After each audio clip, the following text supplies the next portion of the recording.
Welcome, ladies and gentlemen, to Ransom Notes. This is Taylor Ransom. Hey, thank you for tuning into last week's episode.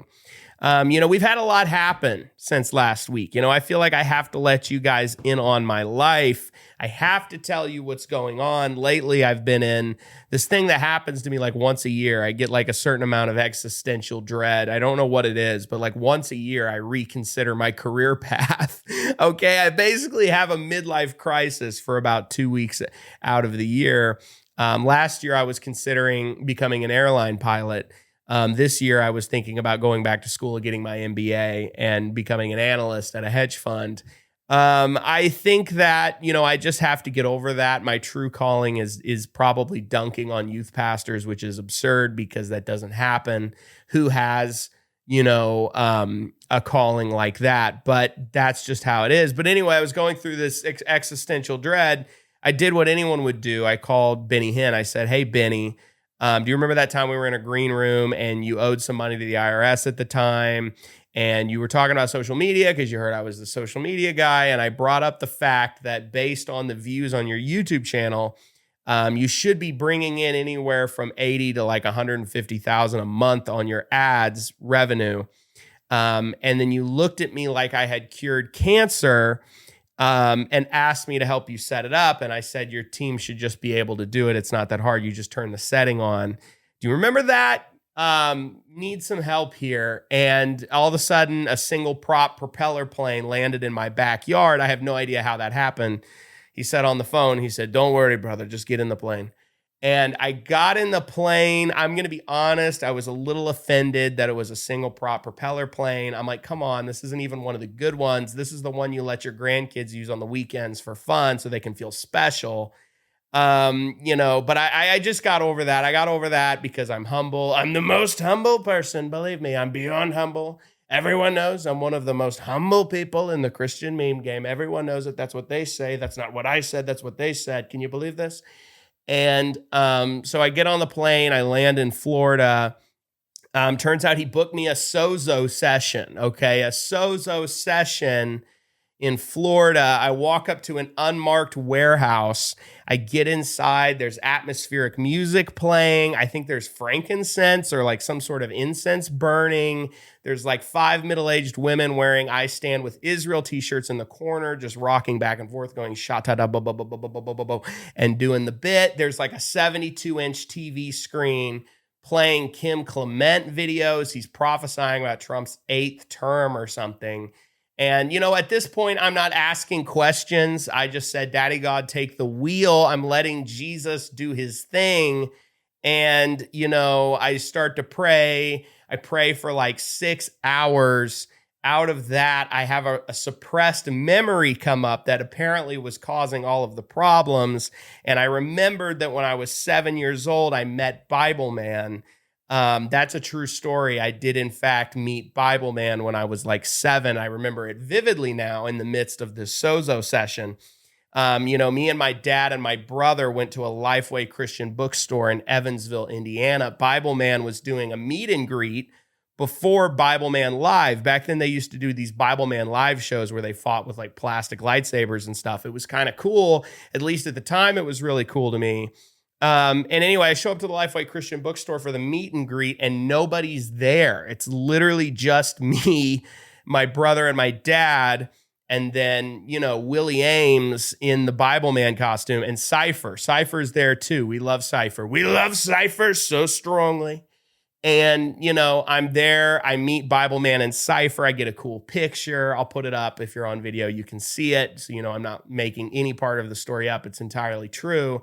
I did, in fact, go to this meet and greet. Nobody was there. I got the picture. Bible Man then goes and takes out his flip phone. He stands in between the shelves of Joyce Meyer books in the Lifeway. I kid you not. And he starts yelling at his manager on the phone. He's mad. He's like, "Don't you know who I am? I'm Willie Ames. I was once a daytime TV star. I'm a household name. There's no 12-year-olds here. There's literally one kid that showed up. His name's Taylor, and he's probably insignificant. What's going on? There's not enough 12-year-olds. And Cypher is just like quizzing me on like what Nintendo 64 games I like. He's just playing along. He's just being my friend. He's a nice guy. And, I'm meeting them. I'm getting this picture. Bible man is on the phone yelling at his manager in spandex. And, we wrapped it up and went to Bible Man Live. I had suppressed this so strongly that I forgot it had happened. I completely forgot about this event in my life because it paled in comparison to many of the other Christian entertainment stars that I've met. Jim Bob Duggar was a notable one when I met him and the family. And that was cool. I actually then, after meeting them, ran into them at a Sam's Club on a separate occasion. And then on one occasion, he offered to introduce me to his daughters. True story. Anyway, I come out of this thing, meeting this. I'm in this memory in this Sozo session. I don't know what's going on. It's a suppressed memory. I come out of it. Jen Johnson is tapping me on the shoulder. I'm like, what's up, Jen? She's in full military gear. And she's like, hey, we've got to get you out of here. I'm like, what's going on? And then they're dragging my limp body out and they're airlifting me by helicopter back to Redding, California. They do a second Sozo session to undo the effects of the first Sozo session, which I'm very thankful for. Thank you guys for that. I get out of the second Sozo session and then I landed here to record this podcast, and now everything's back to normal. I'm ready to make jokes about LED walls again. Thank you guys so much for that. And so it's been an interesting week, okay? This has been an interesting week. Not sure what all's going on. Probably time to start posting some skits again. I'm going to do that. You guys sent me in some clips on Instagram that we're going to react to.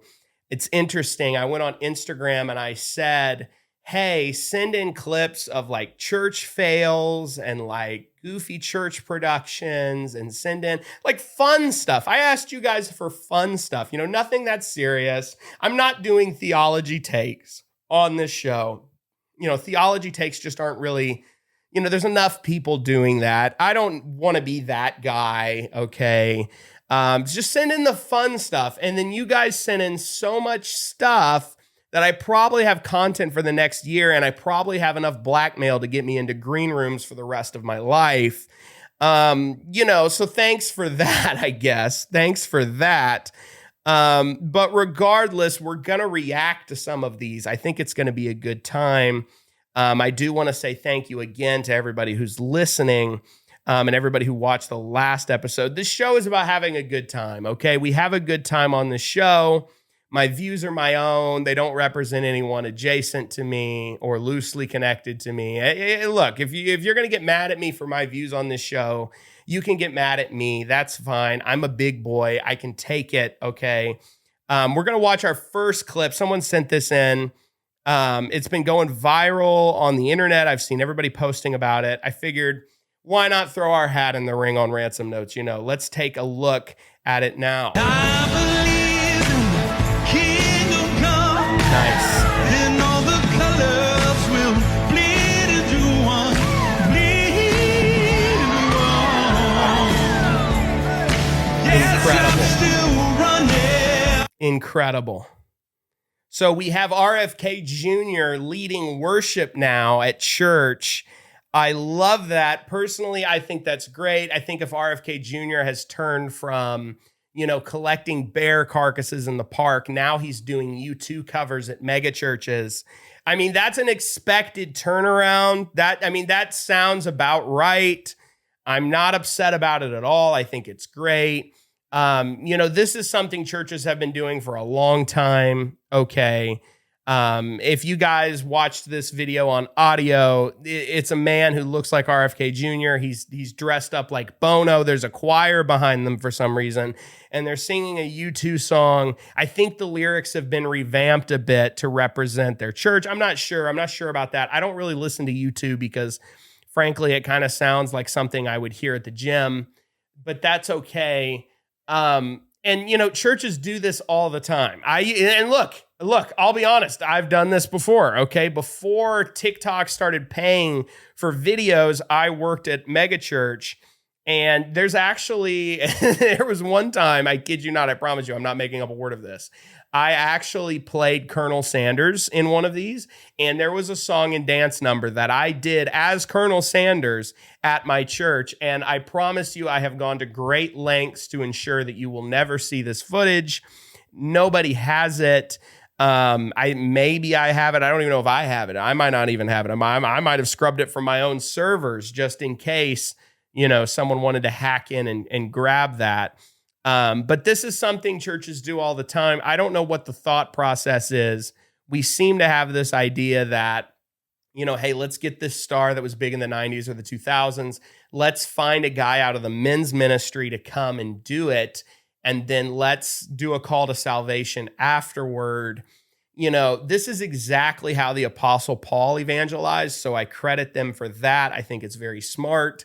And, it's a good time for everybody involved. It looks great on, the family Facebook pages. Okay. It looks great, because his wife is probably on the ground with an iPad recording it. That's great. I love it. I'm not hating at all. It's kind of funny. You got to admit, it's kind of funny. No tea, no shade to the guy. I'm sure he's a great guy. I don't even know what church this is. I have no context whatsoever. But this happens. Okay. And you have to take that into account if you're going to do a production at your church. They come to you, they say, hey, we want you to play Michael Jackson. We're going to sing, I'm bad. They want you to sing that. And then they're going to do a call to salvation. Just keep in mind, it may end up on this show if you say yes to that. Okay. Just keep that in mind. Okay. We have another video. Somebody sent this in. Let's see what's up. Interesting. Oh, we love it. Yes, the flags, the hugs, the coffee in hand, the cell phone in hand. It couldn't go in your pocket. It needs to be in the hand because you never know, when Tim LaHaye's former manager is going to call you. There's someone with a staff. Oh, we love it. Yes, so this is exactly how I need to be welcomed in if I ever show up to a homeschooling convention. This is what it feels like. This is the sort of stuff that churches who meet in storefronts do when they want to make their apostles feel special. That's a common theological thing I hear these days is, are there still apostles? My general thing with apostles is like, if somebody's an apostle, they probably don't have to say it. It's like that thing in Game of Thrones. If you guys, were backslidden like I was when I watched Game of Thrones. And, there's that scene where Tywin says, anyone who must say I am the king is no true king.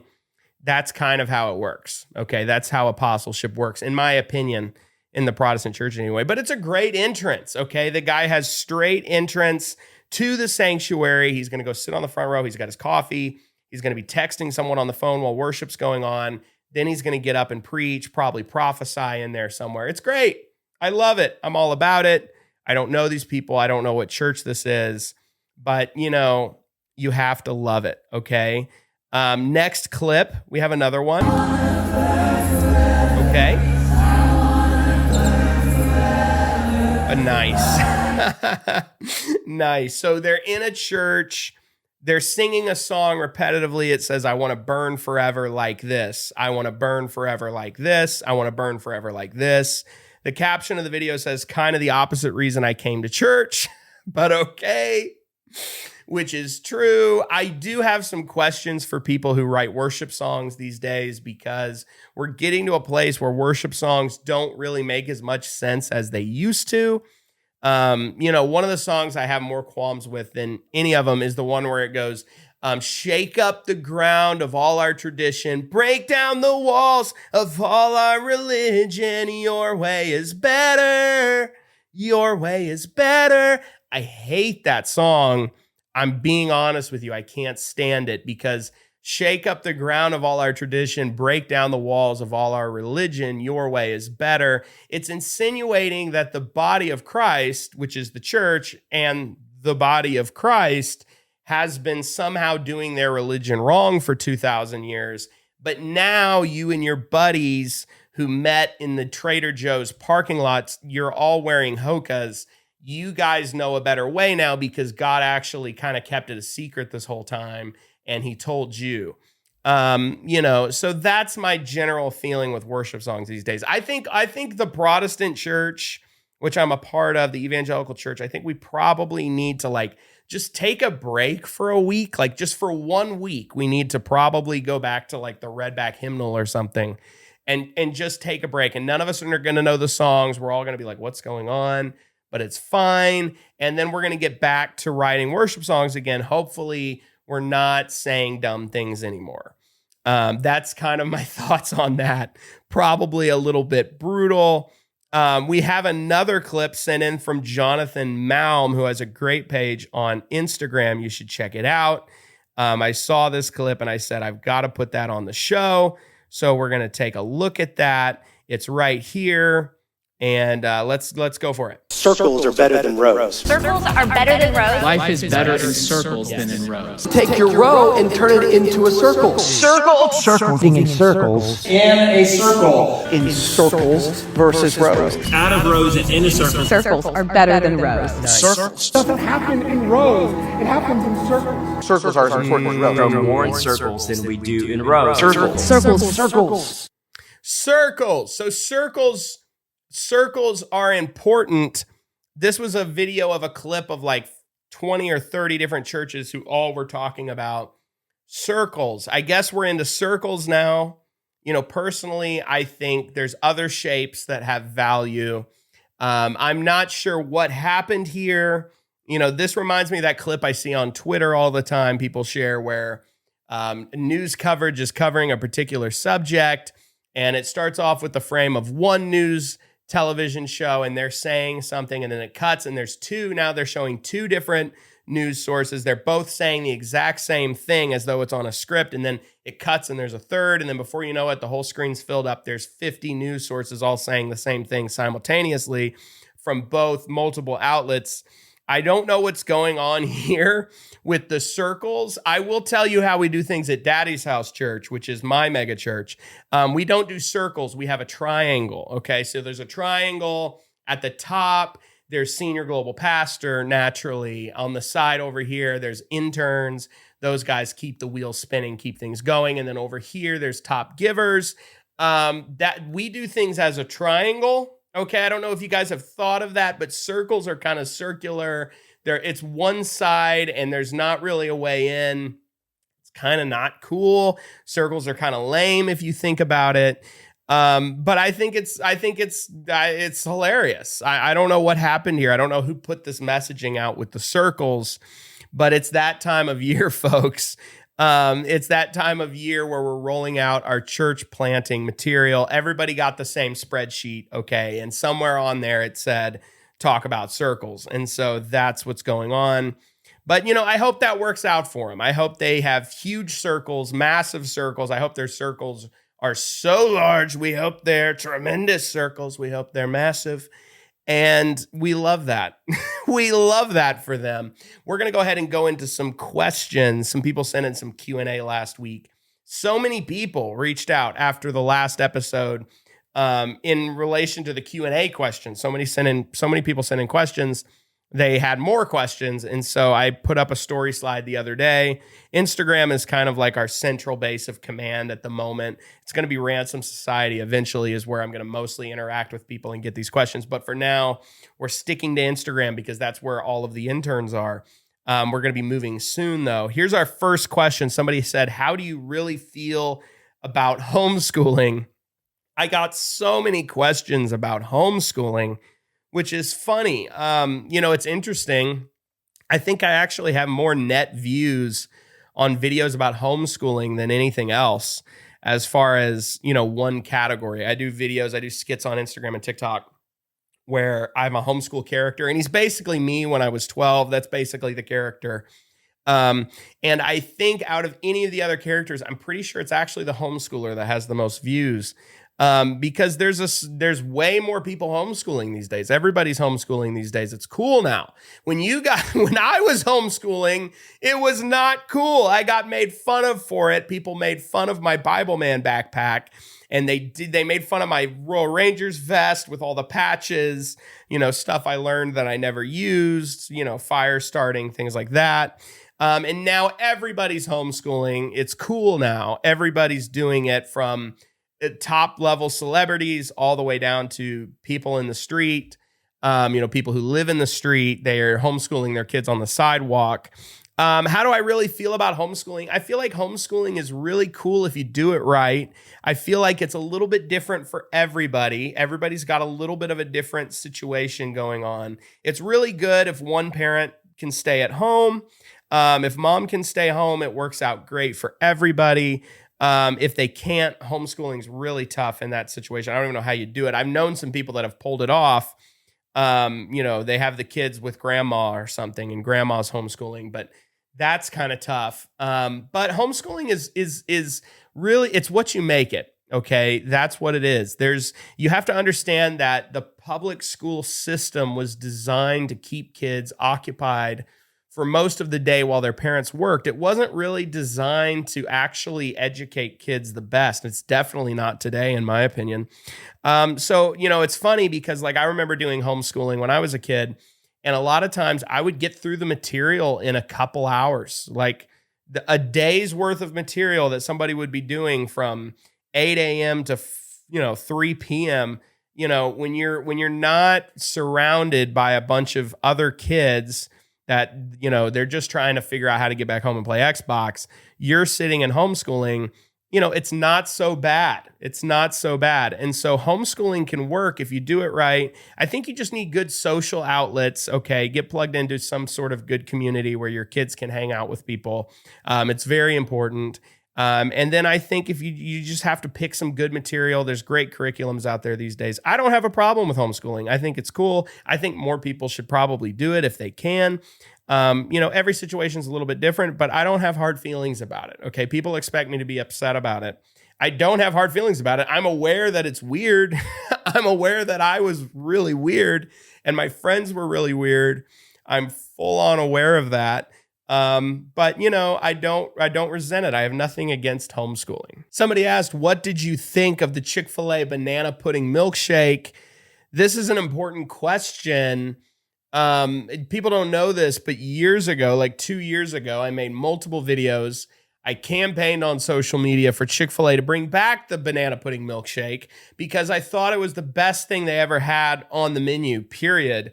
I remember back 2011, 2012, my family was going to Chick-fil-A practically every day, and they had the banana pudding milkshake. And it was delicious. It was a banana pudding milkshake. They had Nilla wafers. They had these huge jugs of vanilla wafers on the back counter at Chick-fil-A. And they would go and they would scoop up the vanilla wafers and they threw them in the shakes, and it was delicious. And I campaigned for them to bring it back. I remember tweeting on Twitter, now X, and I would go and I would tweet every day. I would say tweeting every day until Chick-fil-A brings back the banana pudding milkshake. They eventually responded by saying they had no plans of bringing it back. And then they brought it back this year, matter of fact. However, I will tell you, it is not the same shake that I had in 2011. They do not have real vanilla wafers in them. They have their own new, it's a new recipe. And I tried it. It is pretty good. But, I can't say it's the same, but it is really good. It's a delicious milkshake. I know some megachurch worship leaders that told me they bought it and put rum in it. Naturally, that's of course, obviously what their next thought is when they hear about it. But it's pretty good. It's a pretty good shake. I think that there are probably seed oils in it. I looked in the app, and whatever they put in there to be the vanilla wafers have some seed oils in it. If that's your thing, if you're an anti-seed oil person like me. But I think it's good. I think Chick-fil-A, they consistently make good decisions, and so it's a great milkshake. You should try it out. Someone said, do you think the skinny jeans wearing youth pastors are going out of style? I think youth pastors are really in a tight spot right now. Youth pastors are in this area, this time period where they have to redefine themselves. It's time to redefine yourself in your career, youth pastors, because what's happened is, you guys used to have these youth services that were cool. You guys did more live music. There was more interactive things during service. You guys really tried to sound like Rob Bell. You did your own videos like that. And now most big churches, their main Sunday morning service is kind of indiscernible from a youth service. They basically said, let's do the youth service, but let's do it with a budget. I think what probably happened is all the pastors' kids that were youth pastors became senior pastors, and they just kept doing the same thing. And so now youth service is more like Great Value brand of the main service. And so they're at this weird spot, and there's some things they haven't shed yet. One of those things is the skinny jeans, like in your question. I would give some advice right now to practically every man in the Midwest, particularly church planners in Florida. I would tell you the skinny jeans are making you look like Dr. Robotnik from Sonic the Hedgehog. It's probably a good time to give that up. I know you think that they flatter your figure. I know you're very concerned with that. I hate to tell you, but they don't. See, because there's this thing, if your pants are the same width or wider than your abdomen, it actually makes you look skinnier, not the other way around. That's free. You guys didn't have to sign up for Ransom Society to get that information, but I'm just helping you out. I'm here to help. Okay. I'm here to help. Let's get rid of the skinny jeans and then probably have your midlife crisis, have your existential thing where you rethink your career, because let's be honest, youth pastors have been getting the blunt end of the stick for a while. That's just how it goes. Hate to say it. We're going to go ahead and go into our prank call of the week. This is a segment of the show I call Chaos. I do something insane. Last week, we prank called Life Church. Craig Rochelle responded and played along. It was great. I thought his response was great. I thought the call went great. And, we're just having fun on this show. We don't have any vendetta against anybody. We're just having a good time. This week, I'm going to prank call Jesus Image, and I'm going to see if I can book a Sozo session. I don't know if they do that. Maybe they have their own name for whatever it is. But I'm going to do it. It's only going out to Ransom Society members, though. If you're a Ransom Society member, it's there and available now. In Supercast in the Ransom Society. I have to put them out to Ransom Society because, let's be honest, if I keep making prank calls on the internet, I'm probably going to get in trouble at some point. So it's only going out to them. That's why we do that. We have some great content coming up for Ransom Society members. Things like that prank call, but then also I'm going to go record an emergency press conference here in a bit about something a little bit spicy. And you know what? It's going to be something for them. It's not for everybody, but I thought you all would like it. You guys need to hear this stuff. No one's telling you, the things that I tell you. And so Ransom Society is like the green room of my content. And just like any good mega church, you got to pay to get in the green room. So go join Ransom Society. Thank you for watching this show. It's been a great time recording it. And I can't wait to see you guys next week. God is going to move in episode 3. I will tell you, this show is going to change. It's kind of its own thing. Who knows what the show will look like in a year? I don't know. We're absolutely taking off of the runway at 1,000 miles per hour. We're going to see what happens. But thank you for watching. Episode 3 is coming out this same time next week, Wednesday, or on Tuesday. If you're a Ransom Society member, you get it a day early. So God bless you all, and I'll see you in the next episode.